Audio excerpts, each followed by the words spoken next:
yeroodhaaf maqaa kiyya himachuun barbaadu kanan dhaladheetti guddadhe Jiituu Magariituu Oromiyaa keessattidha. Barnoota kiyyas kutaa 1 hanga 12tti maatii koo haadhaaf abbaa koo birattin baradhee xumure. Sanaan booddee obboleettiin kiyya magaalaa Finfinnee heerumtee jiraachuu waan jalqabdeef barnoota kolleejjiidhaan digirii kiyya barachuudhaaf obboleettii kiyya biran deeme. Haatii fi abbaan koo ana waliin ijoollee 4 dhiira 2 fi dubartoota 2 jalqaba irratti walitti aansanii dhalatanii fi dhiira 2 dhumarratti walitti aansanii dhalatanii qabu. Abbaan koo abbaa seeraa fi abukaattuu aanaa keenyaa ta'ee waggaa hedduudhaaf nama tajaajile, nama ulfaataa, nama kabajamaa, bakkaa fi oolmaa gaariitti kan argamu, jaarsa kabajamaa, araaraa fi dubbiin milkiin afaan isaatiin dhimne darbee immoo nama baay'ees sodaatamaadha. Bara durii carraa barnoota seeraa argachuun baay'ee ulfaataa ture. Haa ta'uutii garuu maqaanii fi maqaan abbaa kiyyaa afaan Amaariffaa waan ta'eef akaakayyuu isaa irratti yookiin immoo akaakilee kiyya irratti qofa maqaan afaan Oromiffaa waan argamuuf hedduun namaa abbaa kiyyaan hanga maqaa akaakayyuu isaa hin gaafannetti akka saba kaanii ta'etti beekama malee saba keenya yookiin immoo saba Oromoo ta'etti hin beekamu. Kun immoo ta'uu kan danda'e maqaan abbaasaa kan jalqabaa maqaa afaan Oromoo qulqulluu ta'us haa ta'u garuu abbaan isaa namoota warra kaabaa biratti waan guddateef maqaa isaa afaan Oromoorraa gara afaan Amaariffaatti jijjiiranii bara sana mana barnootaa jiru kutaa 1 hanga 3tti galchanii barateera. Yeroo kutaa 3ffaa gahu dargaggeessa umurii waggaa 25 waan ta'eef mana barnootaatti barsiisaa arrabsee barnoota dhiisee akkoo keenya fuudhee gaa'ela dhaabbatee abbaan koo fi obboloonni isaallee dhalatanii. Kanaan innis fuudhee anaa fi obboloota koo godhate. Obboleettiin keenya hangafaa dhalattee barnootaan naannoo kutaa 5 kutaa 6 yeroo geessu maatii kiyyaaf rakkoo yookiin immoo mataa dhukkubbii ta'uu jalqabde. Jalqaba irratti akkuma barnootaan kutaa 5ffaa geesseen hiriyoota ishee dubartootaa 2 waliin wal mari'atanii magaala kanaati ni banna jedhanii biyya karaa otoo hin beekiin magaala gara biraatti baduuf miillaan naannoo sa'aatii 11 deemanii naannoo kiiloomeetira 40 erga xumuranii booda magaala biraa gahuuf xiqquma akka isaan hafeen haatii fi abbaan koo akka isaan daandii qabatanii deemaa jiran dhagahanii konkolaataadhaan hordofanii qabatanii gara manaatti deebisanii. Obboleettiin koo bara sana baduu kan jalqabde hanga kutaa 8ffaa geessutti si'a 3 manaa baatee baddeetti. Haatii fi abbaan koos ishee barbaadanii argachuudhaaf gatii kanfalanii nahanii dheekkamsaan yookiin immoo itti xori'uudhaan ishee waliin kan jiraatan utuu hin taane tola ishee eeguudhaan wanta isheen gaafatte gochuudhaan haatiif abbaan koo obboleettii koo waliin jiraatu. Anaa fi obboloota koo warra kaan garuu maaloo akka isheen ta'inaa akka ishee taatanii jennaan gaafa nuti isin dadhabne hin isin eebbisne utuu hin taane hin isin abaarraa jechuun nu gorsaa nuffisanii. Obboleettii keenya hangafaa kana akka dubartiitti namni ilaalu hin jiru, akka dhiiraatti ilaalamti. Homaa gochaan ishee hundumaallee akka ijoollee dhiiraadha. Dhaabbiin uffannaan rifeensi isheellee haga barnootaan kutaa 10 xumurtutti akka dhiiraatti malee akka dubartiitti hin kutattu. Baay'ee tokko ulfaattuudha. Rukuttaan kaballaan harka ishee tokko anaan torban tokko na ciibsuu danda'a. Nyaataan illee akka dhiiraa nyaatti yoon jedhe sobanatti hin ta'u. Amalaanis gochaanis baay'ee ulfaattuudha. Kana qofaa miti. Mana barnootaatti si'a hedduu ari'amuudhaaf akeekkachiisni irratti bahee ture. Haa ta'uutii garuu abbaa koo wanta sodaataniif qofa isheedhaan dhiisanii barattoota dubaraa gurmeessitee barsiisota akka arrabsaniif yookiin immoo qoccolaniif irratti kaasti. Amala ishee dhiirummaa kana keessatti amala dubartummaa isheellee hin dhiisne. Ijoollee dhiiraa waliin illee baay'ee rakkistuudha. Reefuma kutaa 6 kaastee hariiroo jaalalaa ijoollee dhiiraa gara waliin uumuu jalqabde. Abbaan koo kan ijaarrate mana keenya duubaatii kutaa 5 qaba ture. Yeroo isheen kutaa 8ffaa barattu achuma mooraa keenya keessatti dhiira waliin qabamtee eega sanaati abbaan koo dhala koo ofirraan baasaaree jedhee dhiira mooraa kootti galcheen ijoollee koo balleessuudhaaf geessuraa ofin qusadha jedhee hanga isheen mana keenyaatii baatutti manni sun waggaa 3 cufaa ture otoo hin kireeffamin jechuudha.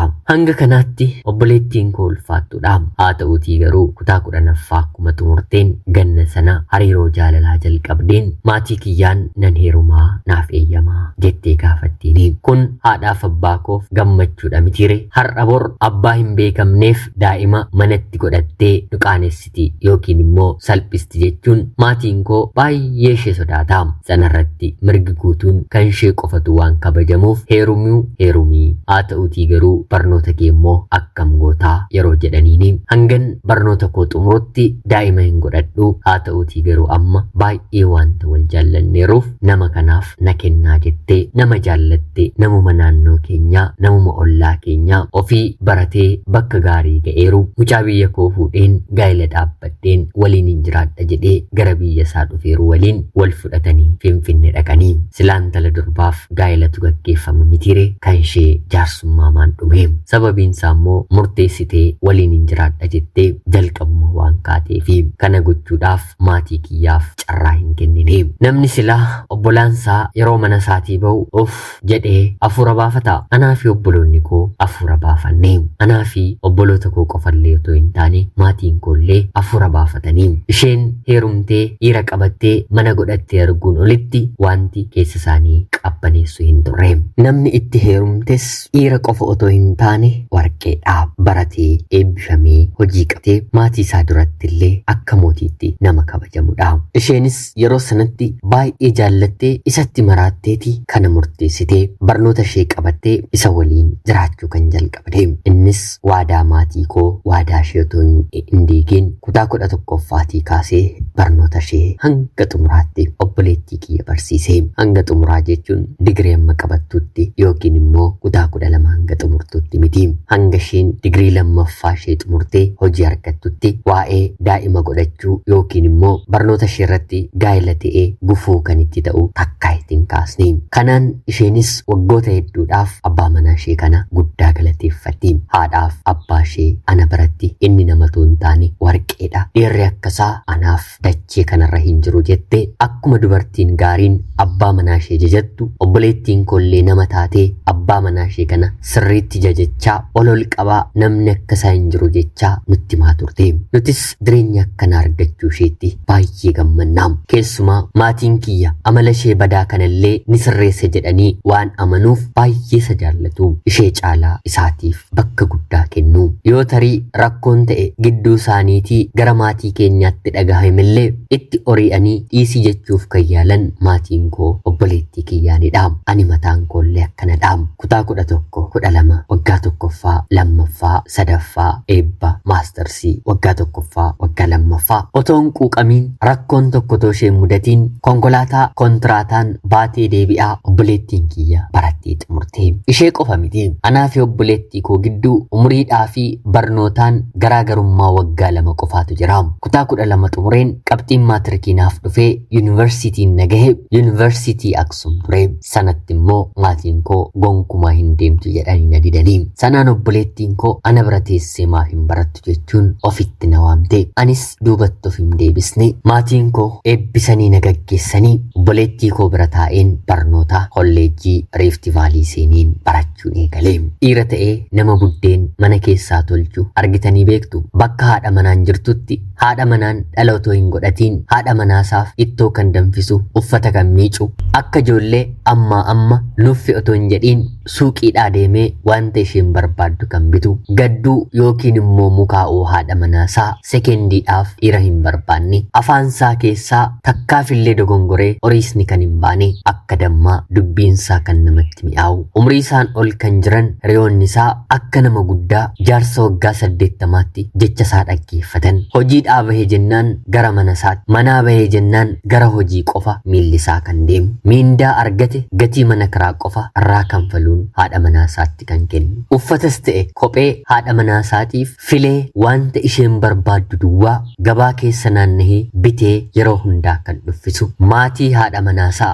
akka moototaatti dhiira kabaju dhiira ajaa'ibaa. Anillee gaa'ela sana keessa taa'een maal ta'a dhiira akka keen argadhe jedheen isatti kan hin dubbadhu. Obboleettii kiyyaan ati bar dhiira miti warqeedha argatte jechuun yeroo hundaa kanan itti himu sababa isaatti maatiin keenya guutuun dhiiratti boqote dhiira ajaa'ibaa ture. Waa'ee isaa otoon dubbadhee jechiyyuu nan gahu. Haa ta'uutii garuu dhiira akkanaa dubartiin argachuudhaan otoo hin taane hiriyaan ishee firri ishee qabaatee illee otoo argitee harkaa baafattee dhiira waliin jiraattudha. Nama mana isaaf ta'u yeroo hundaa guddina yaadu haadha manaasaa guddisuu ol qabu bakka gaarii geessee arguun isaaf abjuu jireenya isaa kan ta'e kanaa ol dhiira maaltu jirare? Dhiira baraa keessa kan hin jirre kubbaa jedhee halkan galgaleeffatee kan hin galle hiriyoonni koo na waamani jedhee guyyaa boqonnaa isaa manaa kan hin baane yeroo hojiidhaan ala qabu hundumaa haadha manaasaaf kan kennu. Haadha manaasaa akkam kan jaallatu warra ishees ta'e warra isaa biratti jaalala isheef qabu isaaniin qaana'ee kan addaan hin kunne isaanillee kan itti boonan mucaa keenya otoo hin taane warqee keenya kan jedhan haadha isaa abbaa isaa kan gargaaru maatii haadha manaasaa bakka rakkatanitti kan bira dhaabbatu nama ajaa'ibaa ture. Isheenoo gaa'ela keessatti xiqqoo fooyyofteetti haa ta'uutii garuu jabinni ishee baay'ee ulfaataadha. Jechi isatti dubbattu isarra darbee dhufee anaan cabsaa. Tole naaf ta'ee nagaheen yeroo ta'e booddee jireenya ishee keessa hin jiru. Dura jajee warqee ta'uusaa nuttis maatii koottis kan hime isheedha. Haa ta'uutii garuu barattee eebbifamtee digirii jalqabaa akkuma qabatteen waajjiruma ofii hojjetu keessaa hojii argee fi bakka ta'e galchee sanaan isheen illee gammaddee hojjechuutti fuftee. Haa ta'uutii garuu barattoonni digirii jalqabaa waliin baratan muraasni isaanii digirii lammaffaallee itti fufna jedhanii waan mari'ataniif innis kaayyoo kee karoora kee dhalli galma keenaaf hin caalu jedhee baradhu itti fufi jedhee ammallee waa'ee daa'imaa otoo hin kaasiin barnoota digirii lammaffaa ishee itti fuftee digirii jalqabaarraa waggaa tokkollee otoo hin boqotiin gara digirii lammaffaatti jechuudha. Hiriyoonni isheen digirii lammaffaa waliin barattu gariin isaanii akka maatiitti waan wal ilaalaniif manallee ni dhufu. Ijoolleen dhiiraas ijoolleen dhalaas jechuudha. Hanga kanaatti obboleettiin koo baradheen xumureen daa'ima godhee dahaa malee gaa'ela kana keessatti nama biraa ta'een abbaa manaa kootti gufuu ta'aa yaada jedhu hin qabdu turte. Haa ta'uutii garuu barnoota digirii lammaffaa akkuma eegalteen hariiroon hiriyoota daree barnoota ishee waliin qabdu baay'ee walitti jabaachaa dhufe. Riisarchii assaayimentii jedhameellee mana walii isaanii bubbuluu eegalanii abbaan manaan ishees hanga barnoota ishee ta'etti isheen ijoollee miti nama guddaadha waan tokko wanta shakku hin qabu jedhee haati manaansaa hiriyoota ishee dubaraa waliin deemtee akka bultuuf akka qayyabattuuf isheetiif eeyyame. Haa ta'uutii garuu obboleettiin kiyya eeyyama ishee kana karaa sirriidhaan kaayyoo manaa baateetiif fayyadamuu hin dandeenye. Booddee irratti gaa'iluma kana keessa otoo jirtu ijoollee dhiiraa waliin barattu jajuu nama gaarii akka ta'an haasa'uu fi wantoota gaarii hin taane ani obboleettii ishee ta'een irratti argu tokko mul'isuu eegaltee. Kan nama ajaa'ibu ijoolleen kun dhufanii mana keenyallee ni buluu walirraa addan bahanii hojjaadhaan gaggabaabolii bifaan babbareedoo haala ittiin dubartoota harka isaanii galfatan takkaatti nama beekanidha. Ishee qofa otoo hin taane anarrattillee dhiibbaa uumaniiru. Jaalalaan natti siqanii dhugaa seenanis obboleettii koo dhokadheen mana isaanii deemeen ture. Waliin kireeffatanii mana tokko jiraatu. Haa ta'uutii garuu dhugaa se'een na jaallatani se'een mana isaanii yeroon dhaqu lamaan keessaa eenyutu akka na jaallate gaaffii natti ta'e. Guyyaa 2 guyyaa 3 deddeebi'een abbaan na jaallate addanaaf ba'uu yeroo dheedu ifaaf ifatti gaafadheeni. Hariiroo naannoo torbee 2 booddee jechuudha. Mana barnootaatii deebi'een isaan barbaacha gara mana isaaniitti goran ture. Haa ta'uutii garuu lamaan isaaniiyyuu akka na barbaadan na waliin ta'u akka fedhan dabareedhaan yeroo natti himan tokko keessaniif malee lamaan keessaniif akkamittiin ta'a jedheen wal biratti yeroon isaaniif deebisu rakkoo maal qabanaan jedhanii maal jechuudha yeroon jedhuni rakkoo maal qaba lamaan keenya waliin yoo taate anaa fi inni hanga walii galleetti ati maal keetu miidhama lamaan keenya waliin jaalala haala gaariitti dabarsita jechuun jecha boqoo nama cabsu kan natti dubbatanii haalota hin taane tokkos narratti yeroo argisiisan eenyummaa eenyummaa isaanii beem maalummaa isaanii jibbeem obboleettiin koo mana keessatti maqaa isaanii yeroo waamtu maqaa gooftaa waamiin ifachuun jalqabee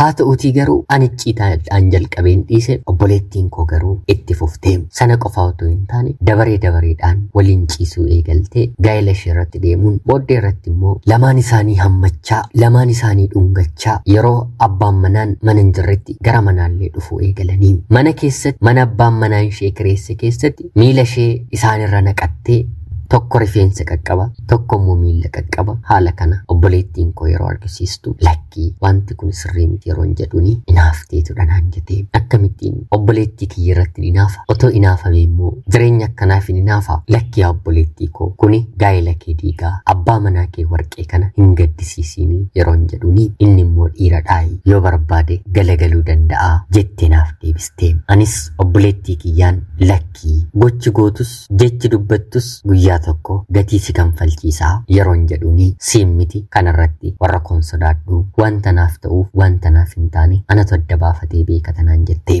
anis nan dhiisee haalonni tokko mana keessa jiran jijjiiramaa dhufanii barnoonni digirii lammaffaa isheellee xumuramee muuxannoo waggaa 2 waajjira abbaa manaa ishee biratti waan horatteef dhaabbanni miti mootummaa tokko kontiraataan beeksisa tokko baasee jennaan abbaan manaa ishee deemee ishee galmeessee wal dorgommii guddaallee ture maallaqa kanfalee ishee galchee miindaa jalqaba argattuun miindaan ishee dachaa 3 kan abbaa manaa ishee ta'ee duruu ilaalcha kana sammuu ishee keessatti qabdi mitire abbaan manaa ishee tuffachuu jalqabde wanta dhoksaadhaan iccitiidhaan jibba ishee duraan anatti haasoftu turte amma ifatti dubbatte mindaa baatii 3 nyaattee obboleettiin koo waan jettu waan dubbattu waan gootu wallaaltee iccitiidhaan warra koottaas on jalqabee warri koo baay'ee isheetti gaddanii dhumarratti guyyaa 2-3 manallee buluu yeroo dhaabdu maatiin koo akka ishee gorsaniif itti mee jennaan maal si dhibee jennaan waa'ee koo maatii kootti himta jechuun manaatiin hawaastee barnoota irra jira sanuu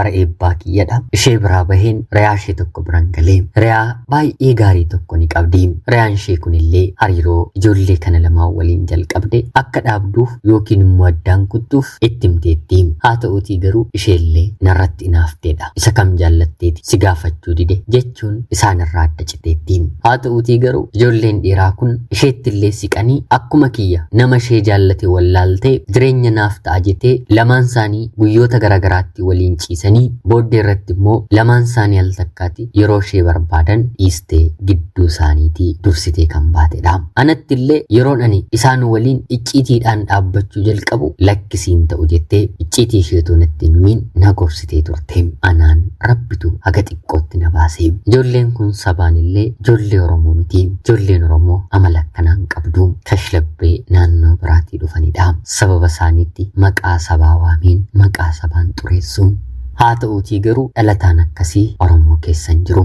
obboleettiin kiyya garuu ijoollee kana jaallattee maaliin akka tuqan maaliin akka hadoochan rabbi duwwaa haa beeku sana qofaa otoo hin taane gaa'elli abbaa manaa ishee waliin qabdu saffisaan haalan eegamne keessatti hojii haaraa qabattee baatii 5 booddee waajjira sana keessaa konkolaataan bitamee kennameef jennaan abbaa manaa ishee dhiiste ijoollee kanaatiif mana gara biraa kireeffitee kennitee fi ofii maddii galtee jiraachuu jalqabde yeroo kanatti ture haatiif abbaan koo kan ishee abaaran naman ta'in nama kana namaa gadi gochuu yaaddee turte ati dhala keenya namaa gadi ta'e jedhanii kan isheerraatii abdii kutanii namni kun qobaatti hafee yeroo kana mana isaatti galuun nyaata laaqana uffataa fi wantoota garaagaraa hojjechuun gargaaruun hin eegalee otoo obboleettii kootti heerumne ta'e gaaffii gaa'ilaa nama kanaaf kan hin dhiyeessu anadha haa ta'uutii garuu carraan bareedaan kun anaatiin hin mudanne hiriyyaa obboleettii koo kanaan maaloo namni kun isin darbiin hangam umuriidhaan si caalus haa ta'uutii garuu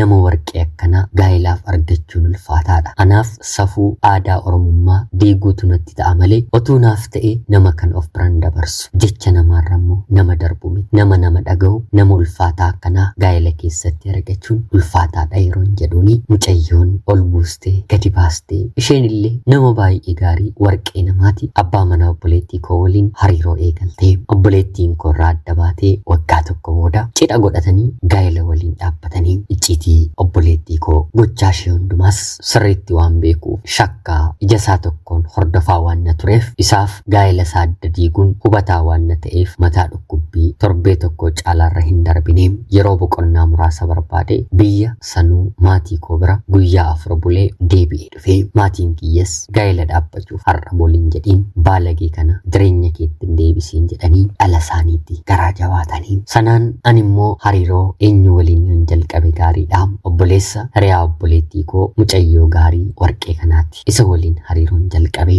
gaarummaa isaas obboleettiin isaa nattaasaa waan na turteef kiyyoo jaalalaa isaa keessatti kufuun yeroo dheeraa natti hin fudhanneem akka obboleettii kootti hin taane kabaja koon gaa'elatti hin seeneem har'a daa'ima tokko godheera rabbiif galanni haa ta'u gaa'elli koo nagaa guddaa qaba abbaa manaa koo waliin akka yeroo gabaabaa keessatti walii gallee gaa'ela waliin dhaabbanne otoo hin taane waggaa hedduu akka nama wal baree yeroo jaalalaa hedduu waliin dabarseedha namni gatii magatii isaa argata misiire obboleettiin koo sanaan booddee waggaa 4 taalte waggaa 4 taalte keessatti maallaqni isheen argattu baay'ee guddaa ture otoo dhiira ta'e lafa bitee manatti ijaarrataa haa ta'uutii garuu isheen ijoollee kana affeeruu dhiira tokkorraa dhiira tokkotti utaaluutti maallaqa ishee fixaa turte dhaabbanni miti mootummaa immoo yeroo ta'e booddee ni dhaabbata akeekkachiisa otoo hin kenniin al takkaatti qaxxa jedhee dhaabbate anaafillee guyyaa gaa'ela koo guyyaa dahumsa koo baga heerumte baga deesse jettee akka obboleetti kannaaf hin bilbille guyyaa miindaan ishee raacite guyyaa hojiirraatii ari'amte anaatiif bilbilte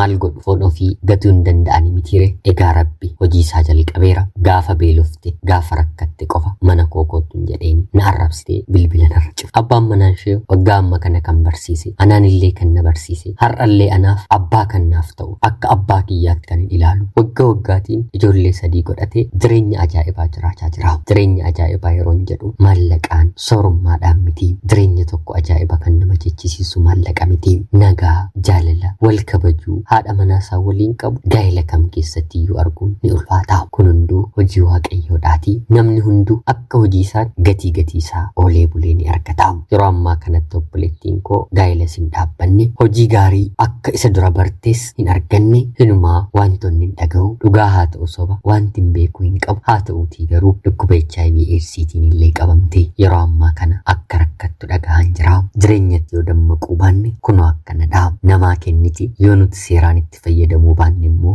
deebistee namarraatii fudhati dheekkamsa isheenis gatii nu kan falchiistiin dhaamsa kiyyadha ana obboleettii keessan magaalaa Finfinnee irraatii ulfaadhaa nagaatti galatoomaa Yooyyaa ashamaa akkam jirtu kabajamtootaa hordoftoota qophii keenya. Nagaaf jaalalli tokkummaan bakka jirtan hundaatti hunda keessaniif yaa ta'u jecha guyyaa irraallee seenaa ajaa'ibaa obboleettiin keenya tokko nuuf qooddisiniif dubbiseen hin kaa'u. Akka isin irraa barattaniif hubannoo cimaa ta'e tokko irraa argattan homaa shakkii tokko illee hin qabu. Obboleettii keenya seenaa kee kana nuuf qooduu keetiif guddaa galatoomi jecha kabajamtootaa hordoftoonni qophii keenya seenaawwan jajjaboo nama barsiisanii fi nama hubachiisan akkana yoo barbaaddan like, share, subscribe gochuun dagatina akkanumallee seenaawwan akkana yoo qabaattan karaa telegiraamii keenya karaa lakkoofsa bilbilaa kiyyaa 982828580 barreeffamaan yookiin immoo sagaleedhaan haay akkam maal jechootun barbaachisiin kallacha seenaa keessan kaawwadha. Seenaan keessan qophii keenya kan madaalu yoo ta'e dabaree eeggatee qilleensarra ni oola. Qophii seenaa gara biraatiin haga walitti deebinutti bakka jirtan maraan turtii gaarii.